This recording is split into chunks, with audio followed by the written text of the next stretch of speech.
Video में हम लोगों ने देखा था कि प्रॉफिट का बिजनेस में क्या रोल होता है। ठीक है।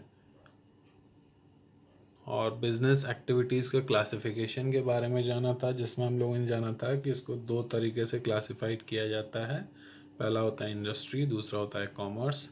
उसके बाद हम लोगों ने इंडस्ट्री के बारे में पढ़ा था कि इंडस्ट्री क्या होती है और कितने टाइप की होती है। तो बेसिकली इंडस्ट्री जो होती है वो तीन तरीके की होती है। पहली होती है प्राइमरी इंडस्ट्री, दूसरी होती है सेकेंडरी इंडस्ट्री एंड तीसरी होती है टर्टियरी इंडस्ट्री, जिसको हम सर्विस इंडस्ट्री के नाम से भी जानते हैं। ठीक है। तो आइए हम लोग स्टार्ट करते हैं। सबसे पहले हम लोग स्टार्ट करते हैं प्राइमरी इंडस्ट्री से, कि बेसिकली प्राइमरी इंडस्ट्री जो है वो होती क्या है। Primary industry includes all those industries which are concerned with extraction of natural resources and reproduction of living species. तो प्राइमरी इंडस्ट्री क्या होती है, इसमें वो सारी इंडस्ट्रीज इन्वॉल्व रहती हैं जो कि नेचुरल रिसोर्सेज को नेचर से निकाल कर उनको प्रोसेस करती है। ठीक है। और जो लिविंग स्पीसीज होती हैं उनकी रिप्रोडक्शन में इन्वॉल्व रहती है। ठीक है। जैसे आपका फार्मिंग हो गया। ठीक। फार्मिंग या एग्रीकल्चर हो गया। एग्रीकल्चर किससे रिलेटेड होता है, प्राइमरी इंडस्ट्री से रिलेटेड होता है। ठीक है। और जैसे पोल्ट्री फार्मिंग हो गई। ठीक। फिशिंग हो गई, फिश फार्म हो गया। ठीक है। एग फार्म हो गया। ये सब क्या हो गया, ये हो गया रिप्रोडक्शन ऑफ लिविंग स्पीशीज। तो इस तरीके की जो एक्टिविटीज़ होती हैं वो किस में इन्वॉल्व रहती हैं, प्राइमरी इंडस्ट्रीज में इन्वॉल्व रहती हैं। क्लियर है। तो these industries can further be classified into two categories. ऐसी इंडस्ट्रीज को दो कैटेगरीज में क्लासिफाई किया जा सकता है। सबसे पहली होती है एक्सट्रैक्टिव इंडस्ट्रीज, मींस चीज़ों को निकालने वाली इंडस्ट्रीज। जैसे extractive industries are those which involve extraction of something from natural resources such as minerals from earth, fish from rivers and seas, timber from forest etcetera. Means ऐसी industries जो nature से, ठीक, या जो नेचुरल रिसोर्सेज हैं हमारे, उनसे useful चीज़ों को निकालती है। ठीक है। अब जैसे इसमें क्या हो गया, जैसे मिनरल्स हो गया, उसको कहाँ से निकालते हैं, अर्थ से निकालते हैं। ठीक है। फिश हो गए, फिश को कहाँ से निकालते हैं, जाहिर सी बात है समुद्र से या फिर नदियों से। उसके बाद आ गया लकड़ी की ज़रूरत होती है। लकड़ी कहाँ से हमें मिलती है, लकड़ी या तो हमें जंगलों से ही लकड़ी मिलती है हमको तो। ठीक। और उसके बाद क्या हो गया, हाँ आगे बढ़ते हैं। The products of extractive industry can be directly use or become the raw material for the other industries. तो इस तरीके की एक्सट्रैक्टिव इंडस्ट्री से जो मटेरियल मिलता है उसको हम डायरेक्टली यूज भी कर सकते हैं और उनको दूसरी इंडस्ट्रीज का रॉ मटेरियल भी बना सकते हैं। मींस कुछ प्रोडक्ट्स ऐसे होते हैं जिनको हम डायरेक्ट यूज कर सकते हैं और कुछ प्रोडक्ट्स को फिनिश प्रोडक्ट बनाने के लिए एज अ रॉ मटेरियल भी यूज किया जाता है। ठीक। सेकेंड है जेनेटिक इंडस्ट्री। पहली थी हमारी एक्सट्रैक्टिव इंडस्ट्री, दूसरी है genetic industry. The industries involved in the activities of rearing and breeding of living organisms, that's bird, plants, animals, etc., are known as genetic industry. ठीक, मीन्स ऐसी industries जो living species, ठीक है, और जैसे living organism हो गए, ठीक है, उनकी देखरेख के लिए या उनकी ब्रीड कराने के लिए या रिप्रोडक्शन के लिए जो इंडस्ट्रीज काम करती हैं उनको बोलते हैं हम लोग जेनेटिक इंडस्ट्री। और इसमें क्या क्या होता है, जैसे rearing of cattle for milk, ठीक, dairy farms, poultry farms, rearing of plants in nursery, growing fish in ponds. ठीक है।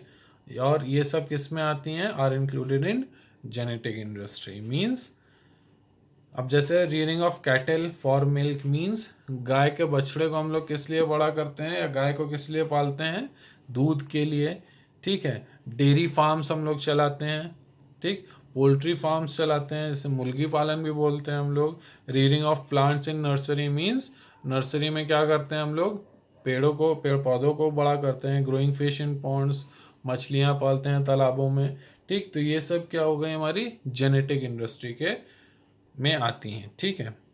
तो ये था हमारा प्राइमरी इंडस्ट्री। अब क्या आता है हमारा secondary industry. The industry secondary industry make use of products which are extracted and produced by primary industry as their raw materials and produce finished products। तो सेकेंडरी इंडस्ट्री क्या करती है, चीज़ों को यूज़ में लेने के लिए बनाती है। और कैसे बनाती है, किन चीज़ों से, ऐसी चीज़ों से जो कि प्राइमरी इंडस्ट्री से एक्सट्रैक्ट किए जाते हैं, ठीक है।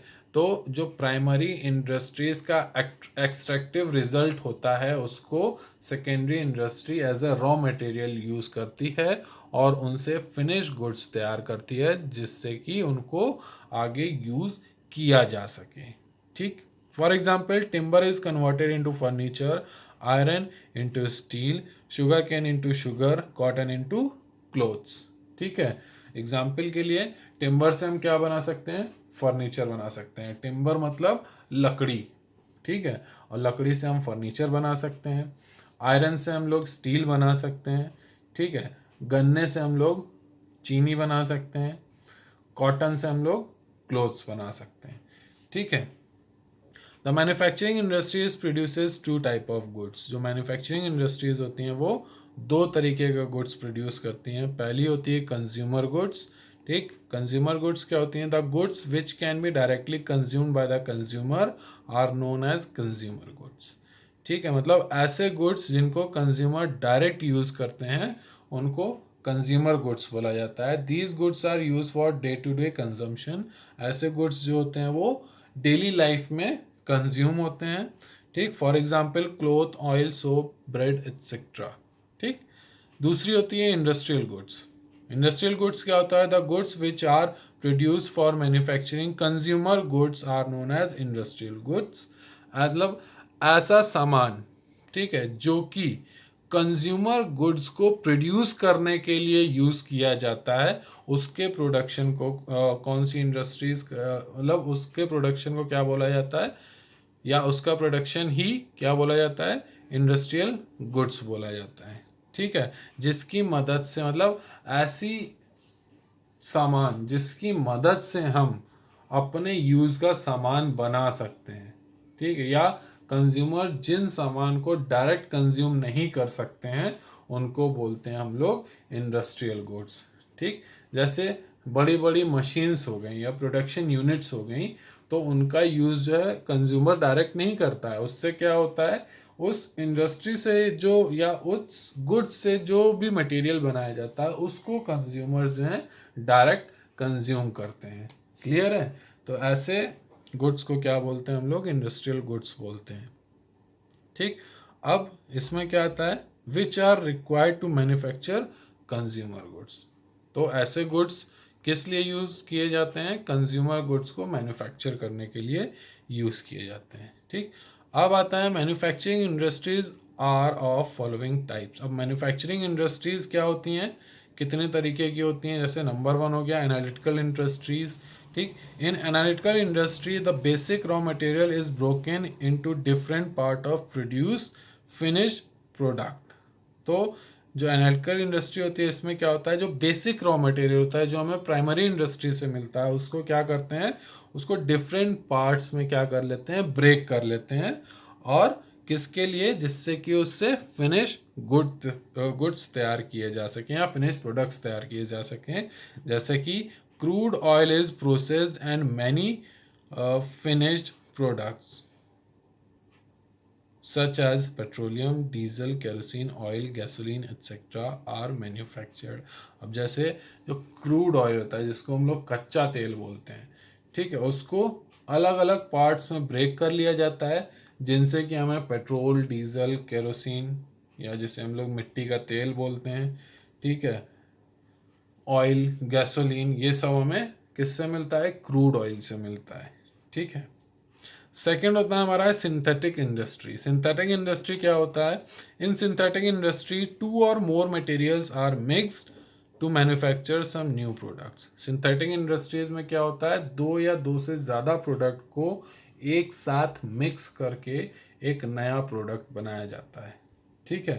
अब जैसे इसमें क्या होता है, फॉर एग्जाम्पल टेक्सटाइल इंडस्ट्री, अलग अलग तरीके के धागों का को मिक्स करके क्या करते हैं? कपड़े बनते हैं। Iron and steel industry, sugar industry, अलग अलग चीज़ों को मिला के एक फिनिश प्रोडक्ट बनाने को ही बोलते हैं हम लोग सिंथेटिक इंडस्ट्री। तीसरा होता है हमारा processing industry. In processing industry the raw material is processed through various stages of production and then finished goods are manufactured. Processing industry में क्या होता है? जो रॉ मटेरियल होता है अलग अलग तरीके से क्या किया जाता है? प्रोसेस किया जाता है। किसके थ्रू? अलग अलग प्रोडक्शन की स्टेजेस के थ्रू इनको प्रोसेस किया जाता है, जिससे कि एक फिनिश्ड गुड्स तैयार हो सके। क्लियर है? अब इसमें क्या आता है? टेक्सटाइल इंडस्ट्री भी इसमें आती है, आयरन एंड स्टील इंडस्ट्री आती है और शुगर इंडस्ट्री भी इसमें आती है, ठीक है। तो आगे बढ़ते हैं। नेक्स्ट है हमारा असेंबली इंडस्ट्री। असेंबली इंडस्ट्री में क्या होता है? In assembly industry the various finish products are combined to produce a new finished product. Assembly industry में क्या होता है?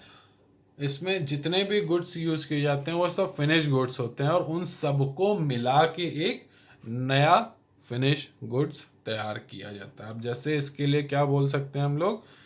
कोई भी जैसे कंप्यूटर पार्ट्स इंडस्ट्री हो गई, मीन्स कंप्यूटर इंडस्ट्री हो गई।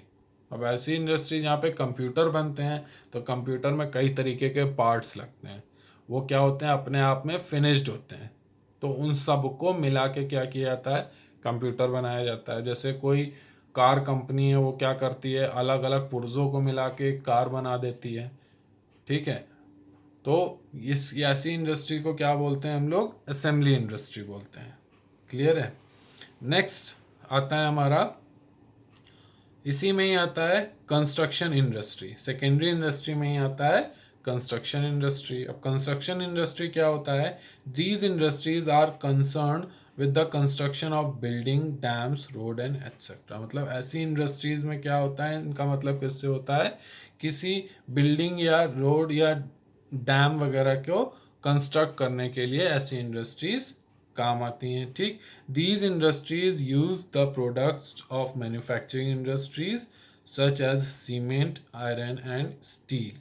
ऐसी इंडस्ट्रीज क्या होती हैं? जो मैन्युफैक्चरिंग इंडस्ट्रीज के फिनिश प्रोडक्ट्स को यूज करती हैं, ठीक है। The unique feature of these industries is that their products cannot be transferred or shifted to the market. ऐसी इंडस्ट्रीज के जो प्रोडक्ट्स होते हैं, ये एक यूनिक क्वालिटी होती है इसकी, ठीक, कि ऐसी इंडस्ट्रीज के जो फिनिश प्रोडक्ट्स होते हैं उनको कहीं शिफ्ट नहीं किया जा सकता है या किसी को ट्रांसफ़र नहीं किया जा सकता है। They are constructed and remain at a fixed site only. उनको बनाया जाता है और एक तरीके से वो फिक्स्ड साइट ही बन के रह जाती हैं। क्लियर है ये सबको? ठीक है ना? आगे बढ़ते हैं। नेक्स्ट आता है हमारा टर्टियरी इंडस्ट्री। अब टर्टियरी इंडस्ट्री क्या होता है? प्राइमरी देख लिया हम लोगों ने, सेकेंडरी देख लिया। प्राइमरी क्या होता है? एग्रीकल्चर इंडस्ट्री को प्राइमरी इंडस्ट्री बोला जाता है, ठीक है। सेकेंडरी क्या होती है? जो भी एक्सट्रैक्शन निकलता है प्राइमरी इंडस्ट्री का, उसको रॉ मटेरियल के तरीके यूज़ करके उससे फिनिश प्रोडक्ट बनाने को क्या बोलते हैं हम लोग? सेकेंडरी इंडस्ट्री का काम होता है। अब आती है टर्टियरी इंडस्ट्री। अब टर्टियरी इंडस्ट्री क्या होती है हमारी? Tertiary industry is concerned with providing services which facilitate a smooth flow of goods and services. Tertiary industry में क्या होता है कि ऐसी कंपनीज या ऐसी सर्विसेज जो कि, या टर्टियरी इंडस्ट्री का मतलब होता है सर्विसेज प्रोवाइड कराना किसके लिए? स्मूथ फंक्शनिंग के लिए, जिससे कि जो फ्लो ऑफ गुड्स है वो स्मूथली होता रहे। This industry helps in the activities of the primary and secondary industry. ऐसी इंडस्ट्री क्या करती है? जो प्राइमरी और सेकेंडरी इंडस्ट्री है उसकी हेल्प के लिए होती है। In other words this industry provides services which support the activities of primary and secondary industry. दूसरे अगर वर्ड्स में बोला जाए, ये जो टर्टियरी इंडस्ट्री होती है क्या करती है? सर्विसेज प्रोवाइड करती है। किसको सपोर्ट करने के लिए? जो भी एक्टिविटीज़ हैं प्राइमरी इंडस्ट्री और सेकेंडरी इंडस्ट्री, उनको सपोर्ट करने के लिए क्या करती है? सर्विसेज प्रोवाइड करती है अपनी। ठीक। The various type of service provided by tertiary industry are. अब कई तरीके की सर्विसेज प्रोवाइड करती है टर्टियरी इंडस्ट्री। अब उसमें क्या क्या है? जैसे ट्रांसपोर्ट। ठीक। ट्रांसपोर्ट क्या? It's facilitate movement of goods from one place to another. Transportation का यूज़ प्राइमरी और सेकेंडरी यूनिट जो इंडस्ट्री होती है वो क्या किस लिए करती है? कि जो उनका सामान है उसको एक जगह से दूसरे जगह लाने ले जाने में। ठीक है। Banking provides credit facility to industries and trading firms. ठीक। तो बैंकिंग का जो सर्विस है वो किसके लिए यूज़ की जाती है? क्रेडिट फैसिलिटी प्रोवाइड कराने के लिए, और जो फर्म्स हैं उनको ट्रेडिंग के लिए। ठीक। Insurance coverage from various type of risk. Insurance services जो होती हैं वो किसके लिए होती हैं? अलग अलग तरीके के जो रिस्क होते हैं उनसे बचाने के लिए इंश्योरेंस सर्विस प्रोवाइड कराई जाती है। Warehousing storage place for goods and produce by primary and secondary industry. अब वेयर हाउसिंग क्या होती है? इसमें क्या होता है कि जो भी गुड्स प्रोड्यूस हो रहा है प्राइमरी इंडस्ट्री में और सेकेंडरी इंडस्ट्री में, उनके लिए स्टोरेज प्रोवाइड कराने को क्या बोलते हैं? वेयर हाउसिंग बोलते हैं। ठीक है। नेक्स्ट आता है हमारा advertising. Provides information to consumer. जो एडवर्टीजमेंट सर्विसेज होती हैं इसके थ्रू क्या होता है कि जो भी इंफॉर्मेशंस हैं गुड्स से रिलेटेड वो कंज्यूमर्स तक पहुंचाने को ही एडवर्टीजमेंट बोला जाता है। ठीक। तो ये सब जो हम लोगों ने अभी तक सर्विसेज देखे, जैसे ट्रांसपोर्ट सर्विस हो गया, banking, insurance, warehousing and advertising, ये सारी सर्विसेज कौन प्रोवाइड कराता है? टर्टियरी इंडस्ट्री प्रोवाइड कराती है। क्लियर है ये सबको? तो ये हम लोगों ने देखा कि इंडस्ट्री के टाइप्स देखे कि कितने टाइप की होती है इंडस्ट्री, जिसमें हम लोगों ने पढ़ा कि प्राइमरी इंडस्ट्री क्या होती है, सेकेंडरी इंडस्ट्री क्या होती है। सेकेंडरी इंडस्ट्री बेसिकली दो तरीके की होती है। पहली होती है मैन्युफैक्चरिंग इंडस्ट्री और दूसरी होती है कंस्ट्रक्शन इंडस्ट्री। क्लियर है? उसके बाद हम लोगों ने देखा टर्टियरी इंडस्ट्री या सर्विस इंडस्ट्री क्या होती है। तो अब आपका काम है इसको अच्छे से समझना, वीडियो देखना, पढ़ना, और जो भी हम आपको वर्कशीट प्रोवाइड करना उसको सॉल्व करना। क्लियर है ये सबको?